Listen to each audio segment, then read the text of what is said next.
बिस्मिल्लाहिर्रहमानिर्रहीम। Major crops of Pakistan, Pakistan की अहम फसलें। शॉर्ट क्वेश्चन आंसर में पीएसटी में अक्सर ये सवाल आता ही रहता है। अब इसमें हमने क्या लिखना है, गौर से सुनिएगा। Major crops of Pakistan: wheat, rice, maize, grains, pulses, cotton, sugarcane, tobacco, mustard। ये तमाम जो है अहम फसलें हैं पाकिस्तान की।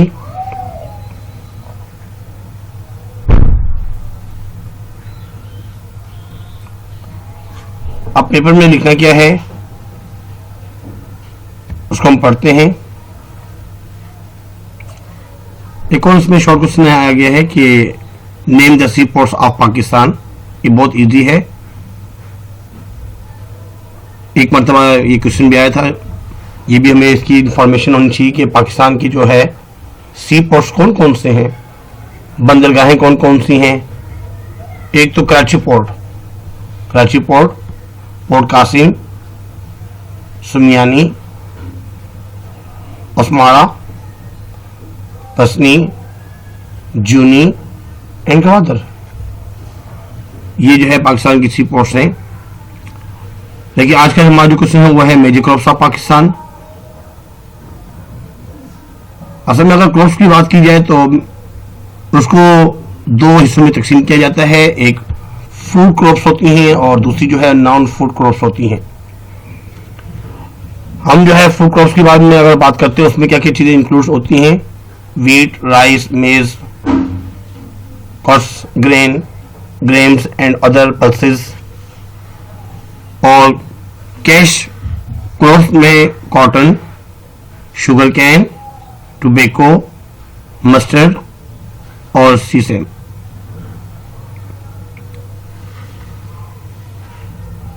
अभी सबसे पहले हम वीट के बारे में पढ़ते हैं। सिर्फ नाम नहीं लिखने होते पेपर में, थोड़ा बहुत उसके बारे में लिखना भी होता है। शॉर्ट क्वेश्चन आंसर में अगर 4 नंबर का ये सवाल है तो कम से कम 5 से 6 हेडिंग्स लिखनी होती है इसमें। अगर वीट की बात करें तो वीट जो है वो wheat is the principal food crops of the people. इसे हम जो है आटा वगैरह बनाते हैं, रोटी वगैरह और दीगर चीजें इस चीज से बनती हैं। जो चीजें आटे से तैयार की जाती हैं वो तमाम चीजें इसमें से जाना। और यूं समझे कि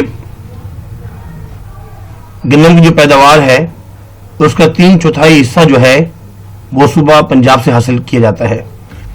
और पंजाब के बाद जो है सुबह सिंध में गेहूं जो है बकसरत पैदा करता है।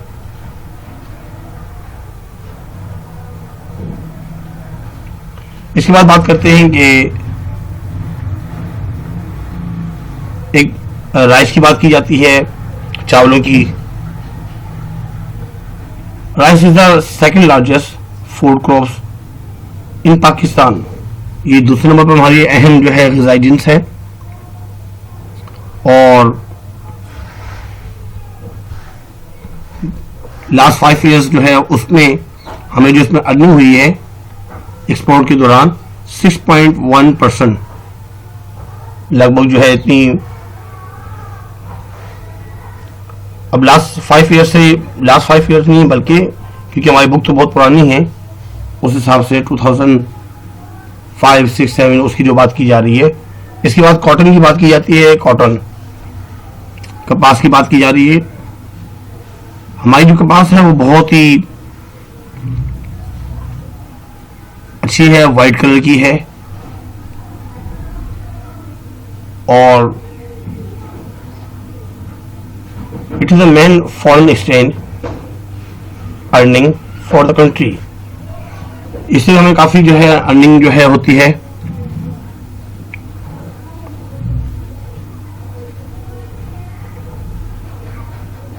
Production of 13 million cash return to the farmers. Number 4 sugarcane की बात की जा रही है। शुगर कैन गन्ना अगर देखा जाए तो हमारे जो है चारों सूबों में ही 4 प्रोविंसेस में जो है गन्ना है। पंजाब में, KPK में शुगर मिल्स वगैरह हैं, और शुगर मिल में जो गन्ने से जो है चीनी और गुड़ तैयार की जाता है, और इसकी जो रॉ मटेरियल है उससे और बहुत सी जो है प्रोडक्शन तैयार की जाती हैं, कागज वगैरह तैयार की जाता है। इसके बाद और जो है oil seeds and vegetable oils, इसकी अगर हम बात करें तो ये भी जो है जैसे मस्टर्ड सीड्स, सरसों के जो बीज हैं, सनफ्लावर, सूरजमुखी की जो बीज हैं, उनसे, उनके बीजों से और कुछ वेजिटेबल जो है से ऑयल तैयार किया जाता है। लेकिन ये हमारे लिए जो है ना काफी है।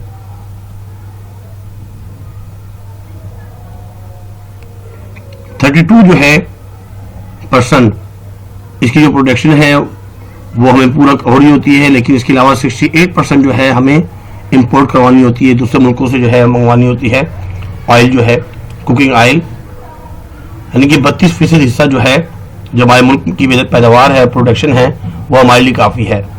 लेकिन इसके अलावा हमें दूसरे मुल्कों से कुकिंग ऑयल मंगवाना होता है 68% की लगभग, ताकि हमारी जो ज़रूरत पूरी हो सके। इसके बाद मेज़, मकई की बात की जाती है। अब मकई जो है वो भी एक अहम फसल है, और मकई का आटा वगैरह, मकई वगैरह जो है ना, कॉर्न फ्लोर, कॉर्न वगैरह जो है वो से तैयार की जाता है। और अगर यदि बात की जाए कि इसके जो पत्ते वगैरह होते हैं वो जानवरों की चारे के लिए भी इस्तेमाल की जाते हैं, और ये ज़्यादातर जो है मर्दान के इलाके में, एबटाबाद, मानसहेरा, सवात, पेशावर, उन इलाकों में बहुत ज़्यादा पाया जाता है। और हमारी जो है बहुत सी ज़मीन जो है वो इस पर तकरीबन 1026 हेक्टेयर जो है वो इसमें फैली हुई है। बहुत से लोग इसकी जो है काश की जा रही होती है इसकी। तो इस तरीके से जो है हमने कुछ चीज़ों के बारे में लिखना होता है शॉर्ट क्वेश्चन आंसर में। बस ये 2 स्लाइड्स हैं, और वैसे हमारे ध्यान में ये तमाम चीज़ें होनी चाहिए कि मेरी क्रॉप्स में ये तमाम चीज़ें शामिल हैं, और बहुत ईजी है, कोई उसमें मुश्किल चीज़ नहीं है। उम्मीद है कि आपने मेरा चैनल जो है वो सब्सक्राइब किया होगा। अगर नहीं किया तो बराबर सब्सक्राइब कर लीजिए, और इसके अलावा दोस्तों को भी शेयर कीजिए, लाइक भी कीजिए। हमारी कोशिश ये है कि जितने भी शॉर्ट क्वेश्चन आंसर या लॉन्ग बोर्ड के पेपर में आते रहते हैं, थोड़ा बहुत आपको उसमें बताते रहें, ताकि याद करने में आसानी हो। आज के लिए इतना ही काफ़ी है।